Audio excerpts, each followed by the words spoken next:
Estamos aqui para mais um programa Cabeça para Cima e hoje discutindo atualidade. Vamos debater um pouco sobre o mensalão. De certo modo, ninguém aguenta mais ouvir falar sobre esse assunto, né? Mas nós precisamos ter consciência do que está acontecendo e de que forma nós, como cidadãos, além de sermos afetados, podemos e devemos influenciar essa questão. Não é uma questão fácil de ser influenciada, não, mas a questão mais difícil é que a nossa influência foi prévia. As pessoas que efetivamente estão decidindo o que está acontecendo são pessoas, a maioria delas, que nós elegemos pelo nosso voto direto.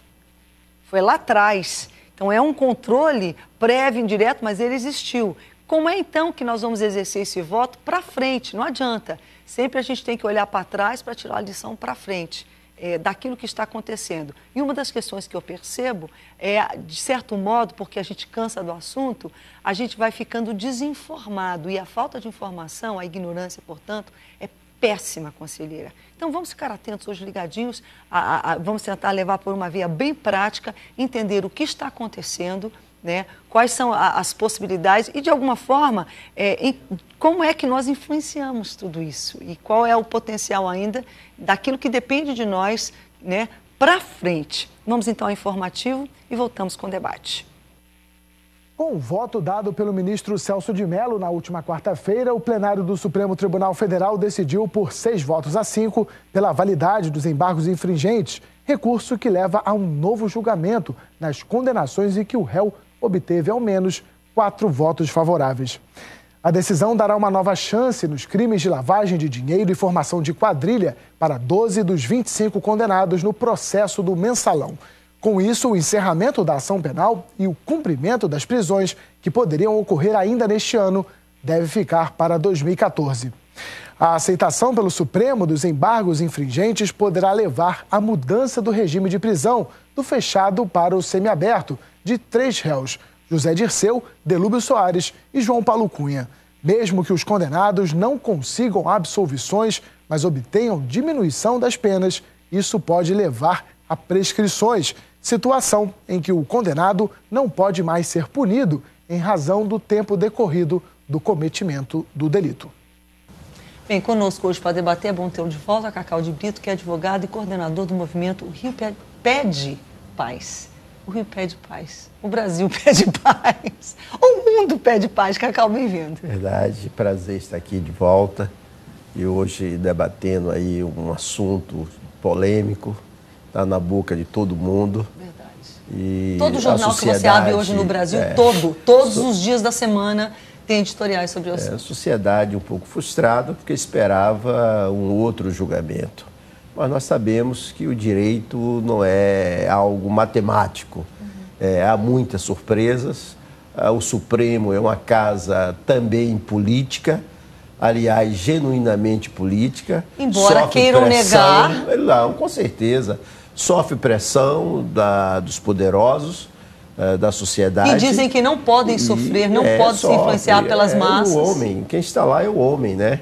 E por isso o resultado foi surpreendente para muitos, para outros não. E ainda pelo jeito vamos ter não o se mérito. Surpreendeu muito, não. Não. O mérito ainda virá, mas também não sei o que é que vai acontecer. A sociedade está esperando algo bem diferente do que já vimos. Bem, a gente sabe aqui. Que eles foram condenados. Dificilmente isso vai mudar, pelo menos a gente espera. Mas já a gente continua. Também conosco hoje Roberto Barros Ferreira, que é advogado e professor universitário. Também é presidente da Associação dos Advogados Evangélicos do Brasil. Muito bem-vindo. Bom ter de volta à cabeça. Obrigado. É um prazer estar aqui. É um prazer ver de novo o amigo Cacau, doutor Tiago. Né? E só discordo do Cacau na prévia que ele disse, porque eu fiquei surpreso. Eu estava acreditando que dessa vez o Supremo daria uma prova de maior coerência. Ainda mais diante do contexto que a gente está vivendo porque no Brasil, né? Ninguém se discutiu se houve ou não houve. Quer dizer, o que aconteceu estava mais do que claro, né? Exato. Então, essa foi uma surpresa por esse aspecto, não pelo aspecto técnico-jurídico, que aí nós vamos falar mais adiante, mas eu diferentemente A possibilidade, portanto, existia, mas você achava que não ia se configurar. Bem, já que está 1-1, vamos ver o que o Tiago vai dizer. Tiago Minagé, que é advogado criminalista e mestre em Direito Processual Penal e também professor universitário. Doutor Tiago, bem-vindo, muito bom tê-lo aqui. Tudo bem? Bom. Aliás, bem-vindo de volta à minha casa. Prazer todo estar aqui com a presença de todos. Eu acho que, na verdade, muito se falou das consequências, mas nada se falou da origem de tudo aquilo. Então, eu acho que tem 3 pontos essenciais que precisam ser explorados, que eu ainda não vi ser explorado, principalmente pela mídia. Que é a relação que é íntima, porém muito confusa entre direito, justiça e política. Muitas das vezes se mistura, muitas das vezes se confundem, mas são 3 conceitos completamente distintos que deviam ser isentos e independentes, né? Até para a segurança da lei. Pode esclarecer muito bem as consequências desse julgamento. Não só desse, como de todos, porque esse é só mais um dentre vários que precisam ser realizados. Então, você dividir bem direito, justiça e política, talvez ajude um pouco a compreender, talvez não aceitar, mas pelo menos compreender melhor o ocorrido. Só para a gente acertar o placar aqui, você ficou surpreso? Que expectativa você tinha? Nem um pouco. Nem um pouco, até porque o ministro que Então eu vou empatar, porque eu fiquei surpresa. Vou me juntar com... Não é nem... Eu acho que não é nem surpresa. Frustrada. Eu tinha a expectativa. Pelo direcionamento, pelos sinais que foram dados, pela forma que a coisa foi conduzida. Claro que a gente sabe que 2 jogadores foram mudados, né, durante o jogo, 2 importantes ministros já da casa que, enfim, o tempo deles terminou, que era o Aires Brito e o César Peluso, saíram e entrou o Teori Zavascki e o Barroso. Correto? Perdão a intimidade, mas acho que todo mundo se refere a essas pessoas. Profissionais competentes. Com certeza, senão não estariam lá. Não é também como se fosse, só escolhido, não. A gente sabe que para eles chegarem ao colegiado que permite que eles fossem escolhidos, todo um trajeto extremamente rigoroso foi cumprido e ninguém questiona isso. Mas aí entra essa questão dessa relação, me permita dizer, promíscua, eu considero, finda sendo promíscuo entre política, justiça e direito. Porque é legal o que foi feito, mas não necessariamente moral. Tem uma pergunta que eu fiz aqui um pouco antes do programa entrar no ar, se vocês me permitem, que eu não vi ninguém tratar na mídia, muito pelo menos. E olha que eu assisto o jornal. A questão do embargo infringente, ela existe na justiça comum, num tribunal comum, ou ela é só dos tribunais superiores? Por exemplo, uma pessoa é julgada por um crime, ela pode fazer um embargo infringente? Existe esse instrumento? Primeiro processo, a grande questão é o seguinte, o processo na justiça, vou colocar aqui a justiça comum, primeira instância. Pronto. Você ganhou um processo ou perdeu... Então não é nenhuma questão de ser comum, não, é por instância mesmo. Você vai para a segunda instância, os desembargadores vão votar, aí geralmente são 3 numa Câmara, 2-1, aí... Sempre número ímpar para resolver. Exatamente. No caso do Supremo, como o Supremo foi o fórum original dessa ação, ela começou no Supremo e não no Tribunal Inferior, diria assim, tem uma brecha lá na lei que permite o embargo infringente. Isso já foi discutido há muitos anos pelo Congresso para ser derrubado. Eu me lembro que o único partido, à época, isso já tem mais, me parece, de 10 anos essa discussão, o único partido que foi contra os embargos infringentes no Supremo foi o PDT.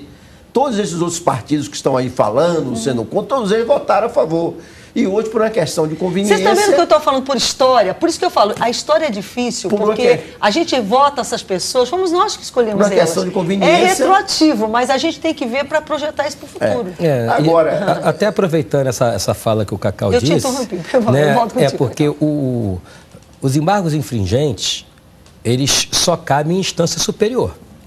Então, e só cabe em instância superior se não for unânime a decisão. E é óbvio que a gente está falando de direito penal. O doutor Tiago, mestre na matéria, inclusive, vai poder até esclarecer melhor, mas em direito penal não pode haver dúvida quanto à condenação. Se houver dúvida, deve favorecer o réu, indúbio pro réu. A questão ali é quem está acima do Supremo. Então, se o Supremo está julgando, E aí não vai se querer ter unanimidade, mas se sempre que não houver unanimidade, houver a possibilidade de reexame da matéria, é um processo que não vai acabar nunca. Então, essa é uma situação... Lá, pode haver embargo infringente do embargo infringente ou essa é a última rodada? Deixa eu só pontuar, fechar o raciocínio deles, que está extremamente correto o que eles disseram. Existem duas formas de decisões judiciais. A gente chama de monocrática, que é proferida por um juiz, e o colegiado. Colegiado é quando você tem... Então, a primeira instância, geralmente, monocrática. Ela tem... Só para a gente... Não existe embargo infringente. Mastigar um pouquinho mais. Não existe. Por exemplo, existem os... Como é o nome daquele grupo de pessoas que vêm da comunidade? Jurados. Os jurados. Existem os jurados e o juiz profere a sentença. Os jurados é apenas para Aquela é a primeira instância. Esquece os jurados. Os jurados é a parte. Tá. Não tem nada a ver com os jurados. O que acontece é o seguinte, processo de primeira instância... Eu só estou querendo qualificar, para quem está em casa com a gente, aquilo que a gente não é... Para vocês é ultra familiar. Eu só estou querendo... de alguma forma, caracterizar as instâncias. Então, aquela que tem os jurados, que a gente conhece mais comumente, geralmente é a primeira instância. É a primeira instância. Então, na primeira instância, você tem o juiz, nas instâncias superiores, você tem os colegiados, que são formados por desembargadores ou por ministros. Ponto. Então, quando alguém não está satisfeito com uma sentença na primeira instância, ele recorre e vai para a próxima superior. Isso. Da instância superior, da segunda instância, para as instâncias a nível nacional, STJ, STF, o voto é por colegiado. Colegiados são 3 ou mais ministros votando. Ponto. O que acontece é o seguinte, e aí é onde entram os embargos infringentes. Veja bem, em primeira instância, voto monocrático não tem embargos infringentes. Simplesmente você recorre. Por isso que todo mundo fala, o pobre não tem dinheiro, mas é que realmente é uma questão da justiça. Os embargos infringentes significam o seguinte, quando você tem um colegiado, 3 desembargadores do tribunal votando, e você tem um voto, tá, que conforme, por exemplo, a defesa, porque o embargo infringente é um recurso exclusivo da defesa. Quando você tem um voto favorável à defesa, começa a criar a dúvida que o meu amigo falou. E aí começa a se questionar o seguinte, bom, se tem um julgador que disse que possivelmente a defesa tem razão, vamos reanalisar a matéria com base no que este voto falou. Não reexaminar tudo. A não ser que esse voto dê total razão. Ou simplesmente rejeitar. Vai ser uma reanálise da matéria pelo próprio tribunal. Não, isso aí eu acho que todo o Brasil já entendeu. O que nos preocupa é justamente, por exemplo, normalmente o prazo é de 15 dias, que dessa vez parece que foi dado um prazo duplo, de modo que será 30 dias o tempo que a defesa tem. É isso mesmo? Para interpor, para apresentar os embargos. Isso. Ok. Então, essa questão de prazos para que a gente sabe que finda sendo formas de alguma forma de postergar, é isso mesmo? Deixa eu tentar. Vamos supor que eu estou defendendo um dos réus e eu alego 3 teses defensivas: negativa de autoria, alguma legítima defesa e alguma outra excludente qualquer. Um dos votos acatou e deu razão a uma tese defensiva minha apenas. Então eu vou refazer o recurso, que é os embargos infringentes, com base nessa única tese. Só nisso. Ponto. E isso, no atual processo, não interfere absolutamente nada no prazo prescricional, como algumas pessoas ventilaram. Então não tem perigo de prescrever. Não tem perigo de prescrever, porque o prazo prescricional para esses crimes é muito longo. Parece, não tenho certeza, que o prazo mais próximo são 7 anos. Daqui 7 anos ainda. Então não corre esse risco. O que vai acontecer é uma reanálise que é legal. Aí entra a questão de você diferenciar direito, justiça e política. Eu sempre falo isso em sala de aula. Nem tudo que está na lei é justo. Está na lei, você até cumpre, mas você questiona. Porque a justiça é dar a cada um que é seu. A justiça ela pode até decorrer da lei, mas não necessariamente ela decorre da lei. Talvez seja essa sensação popular hoje. Uma sensação de injustiça que decorreu da lei. Mas sabe, doutor Tiago, e com isso nós temos que ir ao intervalo. Eu acho que a questão que mais causa revolta, e com razão, é o fato de que, de alguma forma, a lei, ela parece que não é igual para todos.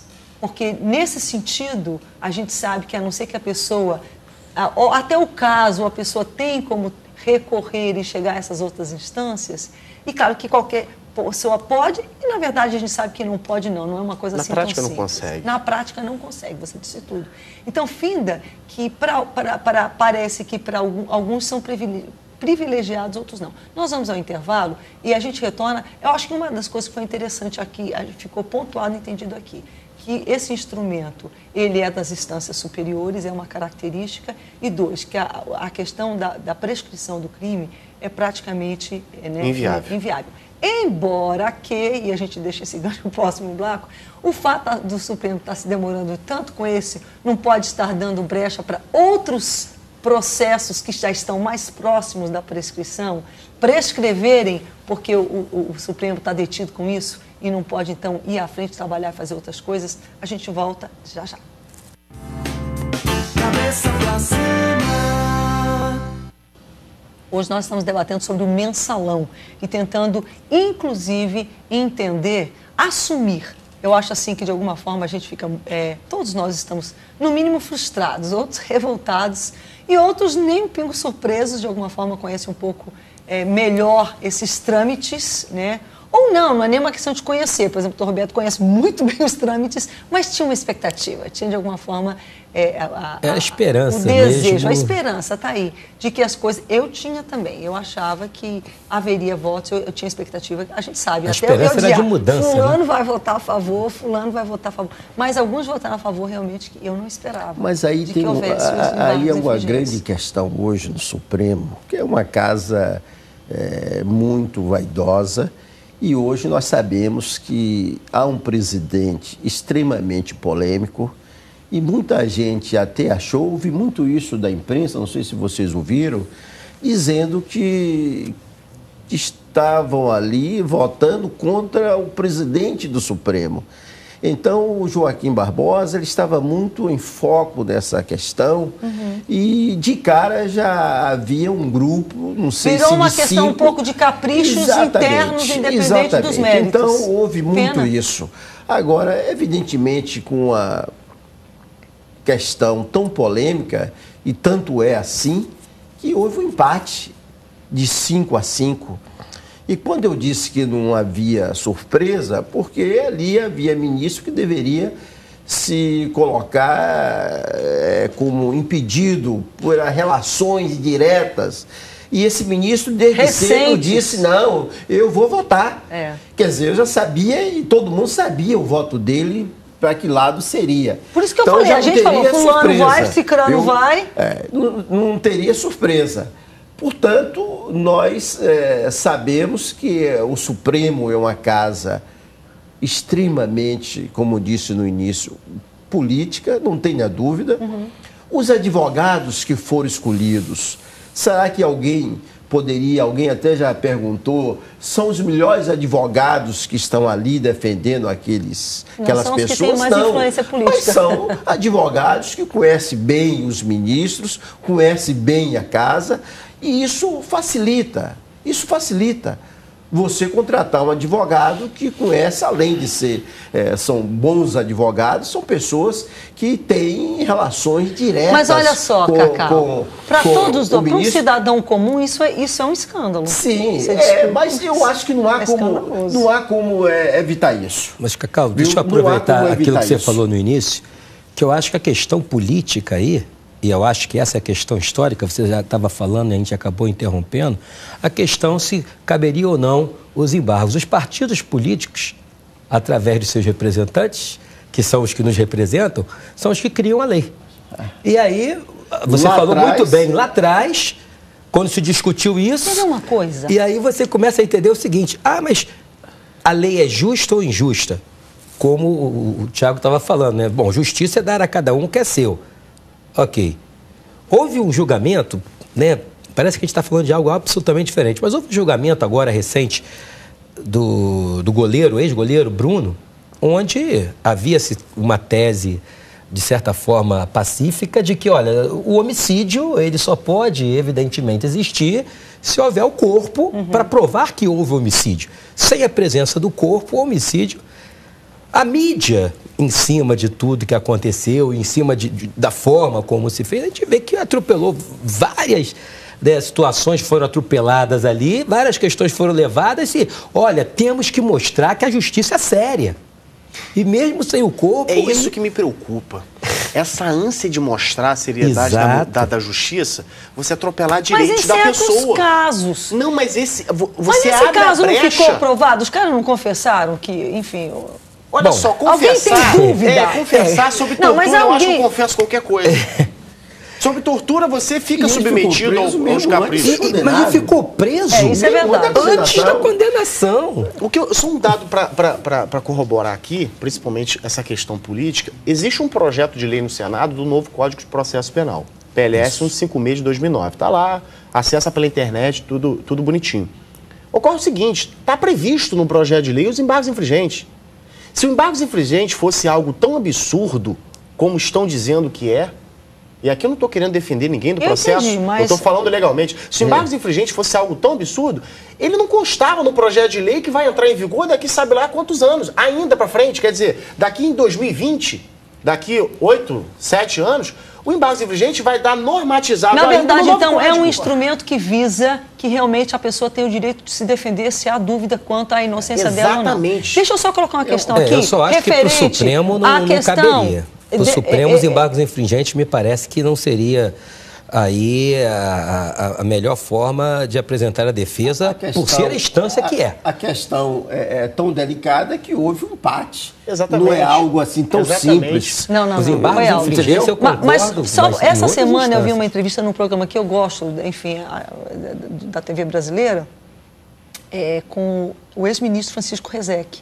E uma das perguntas que fizeram foi justamente questionando a questão, por exemplo, do presidente, da figura que no momento é uma mulher, da nossa presidente, que eu chamo de presidente, eu prefiro assim, mas enfim, com todo respeito, ela prefere presidenta, seja como for, é o presidente que aponta os ministros, né, dentro de um colegiado que é apresentado, ou ele ou ela dá a palavra final. Então havia um questionamento sobre, de repente, se isso era o ideal, até em termos da relação, então, que é criada e tudo. Mas olha só, no início eu falei essa questão realmente, mas o Francisco Rezec tem uma pergunta, falou assim, só que vocês têm que entender uma coisa. Para começar, quem vai escolher se não for o presidente? E número 2, quem elegeu o presidente foi a maioria da população. Então você vê o que você investe numa pessoa, a gente reclama, mas nós votamos. O que se investe numa pessoa... Quando vai votar, a gente não pensa nisso. Essa pessoa vai escolher um ministro. Quer dizer, eu sei que são coisas que parecem bobas, mas você está entendendo o que eu estou falando? Mas de alguma forma... Só para a gente entender dos Estados Unidos. Quando ele falou aquilo, eu fiquei assim... É similar. Mas só para falar sobre os Estados Unidos... Eu acho que essa eu não sou muito favorável a essa atual forma do ministro ser escolhido. Agora, de qualquer maneira, Roberto, quero dizer para você o seguinte, ele é sabatinado no Senado. E eu não conheço, historicamente, eu não sei de nenhum caso que o Senado reprovou um candidato no Supremo. Mas aí é que está. Não conheço. Mas poderia ser um local onde o indivíduo seria sabatinado. A peneira teria que valer, não está valendo. Exatamente. Mas o que eu ia falar é sobre a questão eletiva.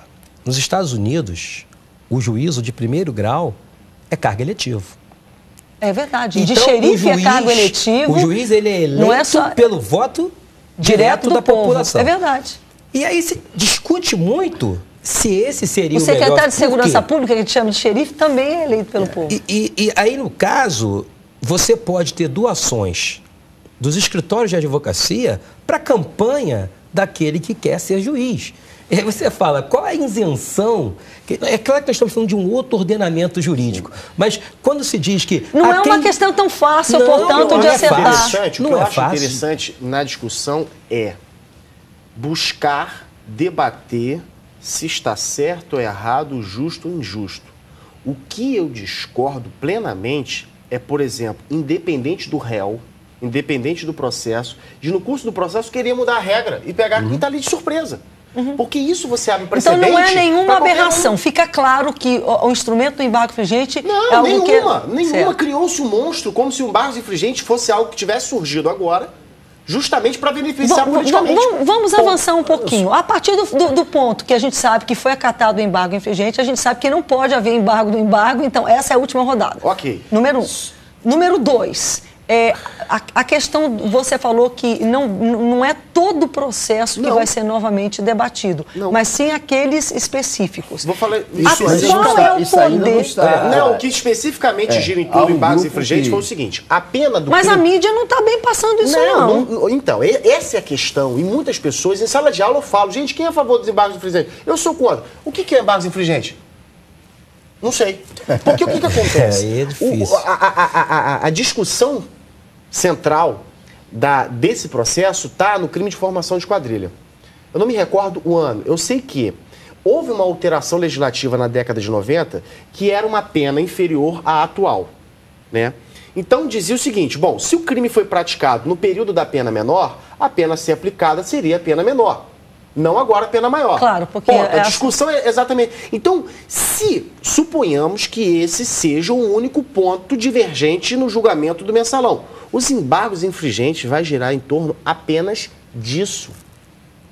Os embargos infringentes vai girar em torno apenas disso. Não vai ser rejulgado toda a matéria que já foi analisada. Entendi. Então, essa questão a ser debatida, ponto, está limitada. E isso dificilmente vai gerar consequência numa prescrição, numa absolvição. Não é isso. Entendi. Mas é passado como se fosse isso. Bem, uma coisa é certa. Às vezes as pessoas estão achando que se vai voltar a baila se o indivíduo ou a pessoa será nova, poderá, digamos assim, ser... Porque todos foram condenados. Okay. Então, as condenações se mantêm. Sim, sim. Vai ser uma questão de apenamento. Praticamente sim. Não, olha só, eu estou especulando, eu não tive acesso ao processo, não sei o que foi debatido no processo. Mas, basicamente, a discussão gira em torno disso. Mas é passado como se todo o processo fosse rediscutido. Não, que vai tudo começar do zero de novo. Agora, uma coisa é certa, só para fechar essa questão do julgamento, uma coisa é certa. A partir do momento, o embargos infringente, ele sempre foi julgado pela mesma corte que proferiu o primeiro julgamento. Então, o fato do STF julgar os próprios embargos infringentes também é normal. Se fosse no Tribunal de Justiça do Estado do Rio de Janeiro, a Câmara que julgou, a segunda instância que julgou a apelação e vai julgar o embargo infringente é a mesma. Então isso não muda. O que não pode acontecer após o embargo infringente é outro recurso. Primeiro, que não tem instância acima, ponto. Certo. E segundo, que não há nenhum outro mecanismo recursal previsto. Acabou. São os embargos de declaração. Tecnicamente, o doutor Fábio está perfeito. Thiago. E muito Thiago, e muito confiante no que virá.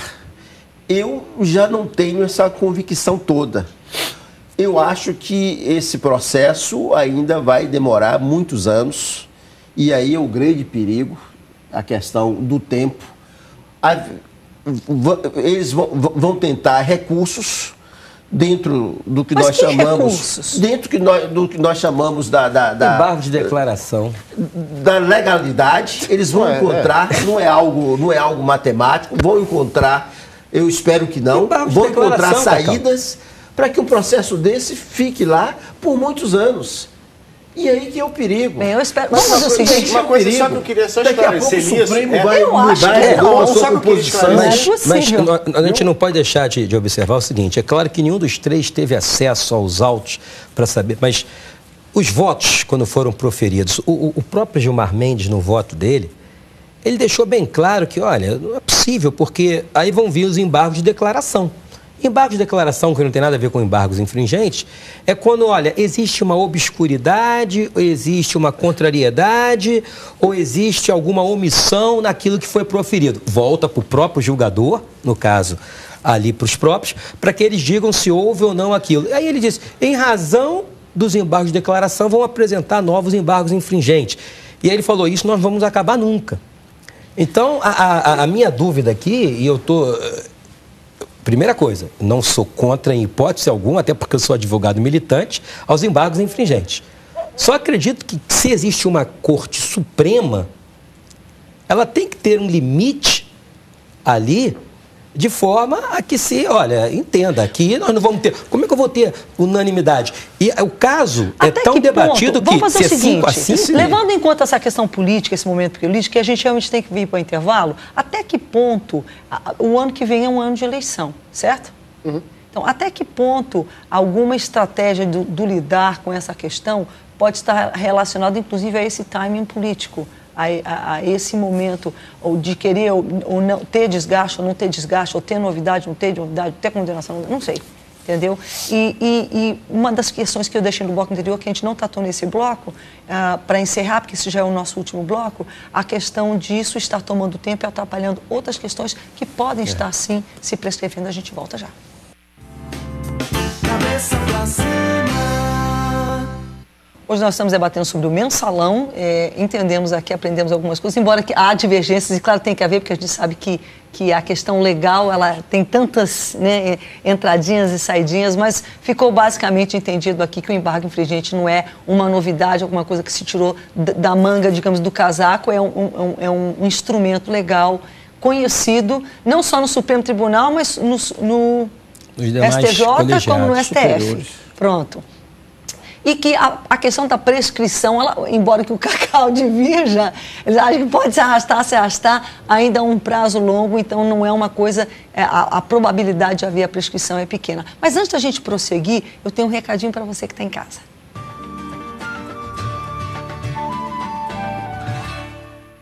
Há quanto tempo você sonha em ter o seu próprio negócio? Que tal então uma atividade que garanta excelentes ganhos e a oportunidade de mudar de vida? A Rinode é uma empresa brasileira de cosméticos e bem-estar que atua há mais de 20 anos no mercado, com alta tecnologia e qualidade em mais de 300 produtos, com lucro de 100% em todas as vendas. Acesse www.rinode.com.br e cadastre-se hoje mesmo com o ID 110307. Torne-se um consultor. Rinode, 20 anos fazendo sua vida melhor.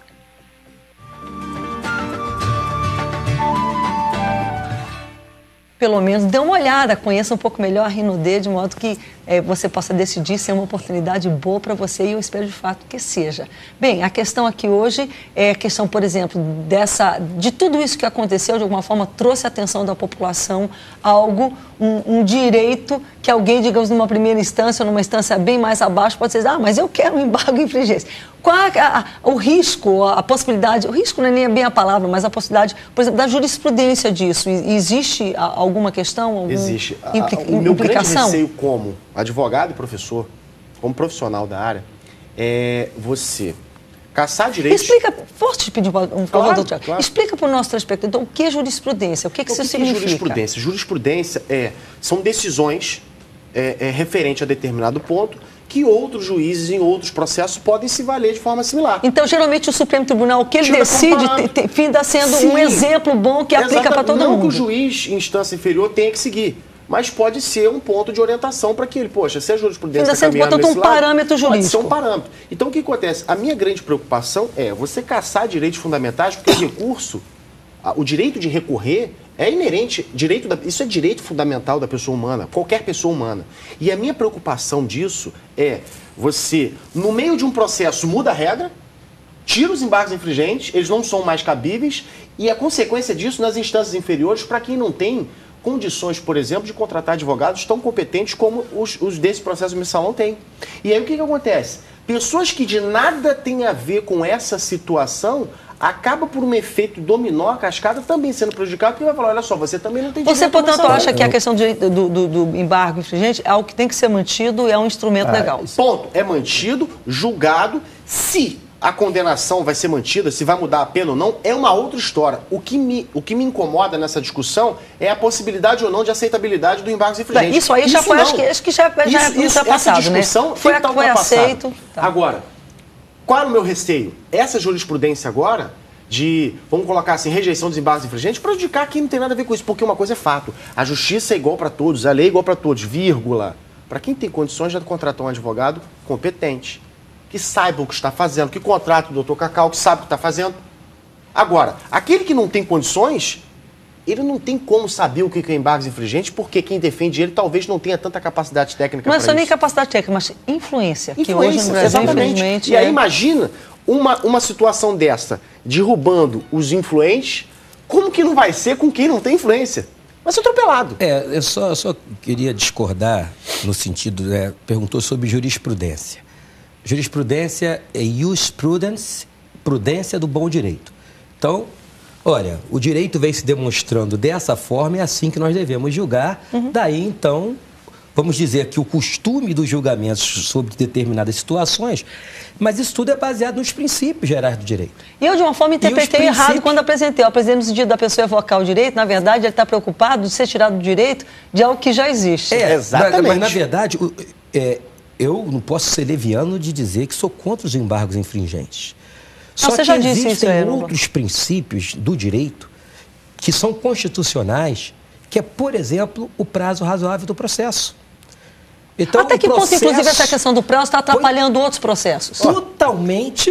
Totalmente atrapalhando os demais processos. Existem vários outros políticos que estão envolvidos em vários mensalinhos, ou chame-se como quiser, e que estão adorando o que está acontecendo, porque, enquanto isso, eles estão esquecidos. O doutor Cacau, de forma bem brilhante, ele falou aqui do Joaquim Barbosa. Porque o que quiseram colocar, e a gente viu a mídia colocando isso, era, olha, a questão é quem está de acordo com o Joaquim Barbosa, que nem era presidente ainda, era ainda o relator, né? E quem está contra. E fizeram relator e vice-relator como se fosse uma situação ali pessoal. Agora, a gente vê ali uma guerrinha, né? A questão, e o doutor De Thiago falou isso no início, a questão aqui é a seguinte, eu aplico o direito, certo? Agora, é justo? Difícil a gente responder isso. Agora, é moral? É imoral? É amoral? Então, me parece que o juiz, na figura do juízo, ele precisa não se deter tão somente, porque não houve mudança nenhuma. Eu vou pedir um favor, que a gente só tem 6 minutos, 2 minutos para cada um, no sentido de cada um colocar como é que eles veem o desfecho disso. Por exemplo, se o Supremo Tribunal... O Cacau acho que deu a entender agora há pouco, e acho que o Supremo Tribunal nem está preocupado. Mas a minha preocupação maior, e que deveria ser a preocupação da sociedade, é lutar, e esses movimentos sociais poderiam fazer isso, cobrar do Supremo, para que tivesse mais agilidade, porque o Supremo não poderá ser... Então, não é nem só uma questão do resultado, mas de ser mais ágil. Lógico, o tribunal de uma só causa. Há milhares de processos esperando uma decisão do Supremo, repercussão geral, que só vão ser decididos depois que o Supremo decidir, e está todo mundo esperando, e o Supremo está parado de um processo que é importante, mas não é o único processo importante dentro do Supremo para a nação brasileira. Então, acho que o movimento... Há prazo para isso terminar. O Luiz Fux vai ser o relator dos embargos, ele tem que esperar 30 dias. Você tem alguma noção, alguma questão de... Não, ele já disse que vai ser o mais rápido possível, mas a gente sabe que isso tudo é jogo de palavra. Não depende só dele, depende de todo um contexto, de uma conjuntura, é uma casa, é um colegiado. Então, todos os prazos têm que ter o decurso de cada uma das situações? Sim. Os prazos serão respeitados. E aí, o que você acha que vai ser o resultado disso? Olha, como eu disse no início, eu estava esperançoso de que o processo se encerrasse e a condenação fosse imediatamente cumprida, respeitando, óbvio, a questão dos direitos humanos e o direito a se defender. O que não se pode dizer é que não houve direito de defesa depois de 53 sessões, que não houve direito de defesa depois de 7 anos, porque antes de ontem foi condenado o que seria o novo sucessor da China, que seria o novo presidente da China, o novo chefe de Estado, foi condenado à prisão perpétua. Ele e a esposa... Claro que eu não sei se eu vou usar a China por um crime de corrupção de 3 milhões de dólares. E aí a gente vê isso. É muito dinheiro? É muito dinheiro. Para os padrões da corrupção brasileira, isso não é nada. Está mais do que provado. Ninguém negou a autoria, por exemplo, que poderia ser... Olha, estamos na dúvida se houve ou não. Não, acho que hoje não há mais dúvida se houve ou não mensalão. Claro 7 anos depois disso, nós vamos continuar discutindo. Então, eu, sinceramente, depois dessa última decisão, saindo da questão técnica, né? Eu realmente acredito que não vai haver condenação ou não vai haver punição. A condenação vai existir como aconteceu a semana passada. Semiaberto, importante, esse tipo de coisa. Que foi aquela que estava envolvida no escândalo dos pareceres e tal. Saiu a condenação dela semana passada. Qual foi a condenação dela? não pode mais ser servidora pública. Essa foi a condenação. Não tem restituição dos cofres, não tem questão penal, não tem nada. Olha, você, a partir de hoje, não pode mais participar. Doutor Tiago. Bom, meu compromisso como advogado e como professor é com os direitos fundamentais da pessoa humana. Ponto. Independente de quem esteja lá. Independente de ser o Zé Dirceu, que é uma figura pública, e o Zé Ninguém da favela, que ninguém conhece. O que eu acho que deve ser privilegiado e respeitado é o direito inerente à pessoa. Pouco importa quem seja. Você não acha que foi respeitado, não? Ponto. Mais do que o suficiente? Mas é cabível, mas Não, o que leva a dizer... É cabível e foi. Olha só, vamos lá. Foi respeitado, mas ainda tem mais direitos a serem respeitados? Ainda tem. Essa pressa pode gerar consequências desastrosas sociais. O clamor popular, muitas das vezes, da mesma forma que eu digo, que não só porque está na lei é justo, não só porque o povo quer, é o melhor, o correto. Que é justo também, claro. Então, não é só porque o clamor popular quero condenação, esse é o melhor caminho. Que não foi estou o que fizeram defendendo. com Jesus, por exemplo. Escolheram Barrabás. E aí? Foi a melhor escolha? Não sei. Não. Ponto. E aí, será que a condenação, todo mundo ser algemado hoje, não cabe embargos infringentes, foi o melhor caminho? Qual a consequência disso para os demais? Qual a consequência disso para o Zé Ninguém? Desastrosa. Porque se o Zé Dirceu não teve o direito respeitado, o Zé Ninguém muito menos vai ter. Não, mas aí é que tá, doutor Tiago. O senhor me desculpa. Ele teve. Faça a mim o favor. Não, olha só, eu não estou defendendo o Zé Dirceu. Eu não estou defendendo. Não, e nem eu estou querendo ser o que eu estou dizendo para você é que se o parâmetro do Zé Ninguém pro Zé Dirceu, coitadinho, né? Vamos lá, meu irmão. O cara teve mais do que direito. O que eu creio, no entanto? Eu creio que, levando em conta, então, tudo que nós ouvimos aqui, de alguma forma eu estou alentada. Sim, abre o debate, né? Porque por que eu digo que eu me sinto um pouco mais alentada? Porque eu estou vendo que há todo um trâmite burocrático, judicial, sempre existiu. Que tem o seu motivo de ser. Que sempre existiu. Agora, a expectativa... E eu vejo que vocês não estão tendo tanta expectativa, pois eu tenho, de que os embargos sejam e algum tipo de pena seja aplicada no sentido, não do desejo popular por sangue, mas de que efetivamente haja um final, closure, que a coisa termine. Porque senão, porque a justiça, não sei quem é que fala, tem alguém desses juristas dizendo que a justiça... que tarda, ela tende a ser injusta, porque é uma coisa que... Rui Barbosa. Então, é uma coisa que... o que me preocupa é não haver um senso de que a gente não tem certeza, então vai se arrastar, porque algum botou uma duvidazinha. Ora, a maioria, em qualquer lugar, isso aí, na justiça brasileira, quase tudo é decidido nessa base. Daí o juiz vai lá monocraticamente, profere uma pena. Nós vamos pagar para ver. Esse processo não terminará tão cedo, lamentavelmente. Isso aí... o que vocês acham. Bem, a gente volta já para terminar o programa. Vai ter música também. Cabeça pra cima. Eu encerro o programa Cabeça para Cima de hoje agradecendo aos meus convidados que já darão suas considerações finais e, claro, a gente vai ter música para terminar, mas agradecendo também aos nossos patrocinadores, que são os semeadores da Boas Novas. E a cada mês a gente tem um ranking aí dos programas que vão conversando com os telespectadores, vão conversando com você a respeito da importância dessa participação.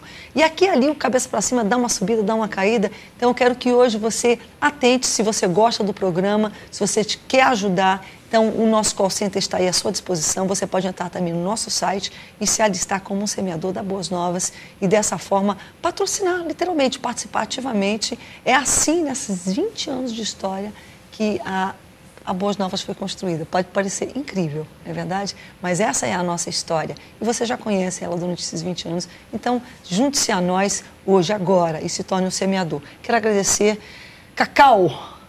Muitíssimo grato. Eu que agradeço a você por nos convidar e dizer que é uma honra estar aqui e parabenizar o Cabeça para Cima, que está sempre trazendo assunto atual, importante para a sociedade, não para a sociedade apenas evangélica, mas para a sociedade em geral. E esse tema de hoje é um tema que tenho certeza que poderá ser repetido, porque há muitas divergências e nós vamos ainda ouvir pelo falar andar da carruagem, eu penso que você ainda vai demorar. Lamentavelmente, essa é a minha expectativa, de demorar, e eu não tenho essa esperança que o ano que vem vai acabar esse julgamento, e é muito ruim para o Brasil, muito ruim para o Supremo, mancha a imagem do Supremo, um julgamento tão arrastado. Eu concordo. Roberto Barros Ferreira, muitíssimo grata. Eu que agradeço, parabenizo, porque na última vez que estive aqui, fiquei surpreso com a repercussão. Legal. O número de pessoas que me procurou para falar do debate. Poxa, gostei disso, não gostei daquilo. Fiquei surpreso, parabéns. Também, né, demonstra que é um programa que tem uma audiência, né, e foi bem procurado. E concordo totalmente com o Dr. Cacau que, infelizmente, acredito que esse tema ainda possa, daqui a alguns anos, estar sendo debatido, né? E concordo totalmente com o meu colega professor, como também sou advogado, como também sou, que os direitos humanos têm que ser respeitados, mas acho que existe um limite e isso tudo foi ultrapassado. Mas agradeço por estar aqui e concordo com o que o Cacau disse. Esse programa, ele realmente consegue aí trazer um horizonte um pouco maior. Eu espero que a gente continue sempre mais crescendo e avançando. Tiago Minagé, muitíssimo grata. Eu que agradeço. Eu sempre brinco, duas questões. Eu digo que eu sempre sou minoritário. Ser majoritário é só mais um. Minoritário eu sou diferente. Então, aqui não foi diferente. Aqui as minhas opiniões normalmente foram discordadas. Mas eu acho isso bacana, eu acho isso interessante. Democracia, sim. Eu creio que foram algumas, a maioria. Acho democracia é essa troca de informações. A gente, quando debate, a gente se entende no final. Por mais que a gente discorde, continuamos certos. Quando a gente briga, ninguém está certo. Aliás, essa é uma das questões, eu creio, Tiago, que falta e faz parte do jogo, do crescimento, da educação, do enriquecimento do nosso querido Brasil. Claro, falta muita informação. A população é muito desinformada e muitas das vezes toma partido, às vezes, por falta de informação. E a informação ela é construída. Acho que é importante o nosso telespectador entender isso. Não é você ouvir o assunto uma vez, entendi. Não, você ouviu a opinião de uma pessoa. Exatamente. Você tem que ouvir, ler. Eu leio uma revista, isso aqui é verdade. Não, é a opinião daquela revista. Eu assisto um jornal X do Brasil, mas é o principal do Brasil. Mas é a opinião dele. E às vezes, se você ficar bem atento, você vai ver que o outro disse muito parecido, mas tem um detalhezinho outra que coisa. E a partir daí você tem que construir a sua opinião. E eu sempre digo o seguinte, falo isso para meus alunos, normalmente eles esperam muitas respostas minhas, né? E não tem. Eu trago questionamentos. Eu acho que a formação da resposta tem que partir de cada um. A minha resposta pode não ser a sua, mas a minha opinião e o meu questionamento pode ajudar a construir a tua resposta. E a minha função, pelo menos eu trago isso comigo, é essa. É trazer questionamentos e abrir a mente para que o debate ocorra, para que as pessoas Uma coisa é certa, nós tivemos aqui hoje uma aula dos professores. Um abração para cada um de vocês, enquanto marcado amanhã mais um Cabeça para Cima. E a gente esteve no programa com Davi Cerqueira.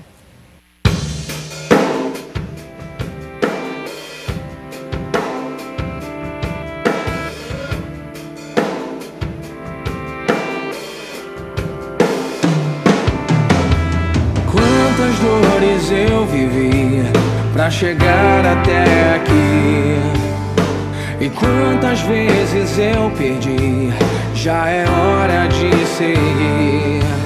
Pela fé eu posso prosseguir, pelas águas andar.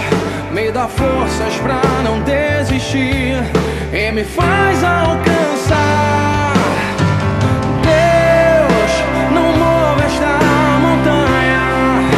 Me faça subir por ela e me ajude a chegar do outro lado. Deus, mostra o teu caminho. Quero andar contigo e me dê forças pra chegar do outro lado, no centro da tua vontade, no centro da tua vontade. Quantas dores eu vivi pra chegar até aqui, e quantas vezes mas eu perdi. Já é hora de seguir. Pela fé eu posso prosseguir, pelas águas andar. Me dá forças pra não desistir e me faz alcançar.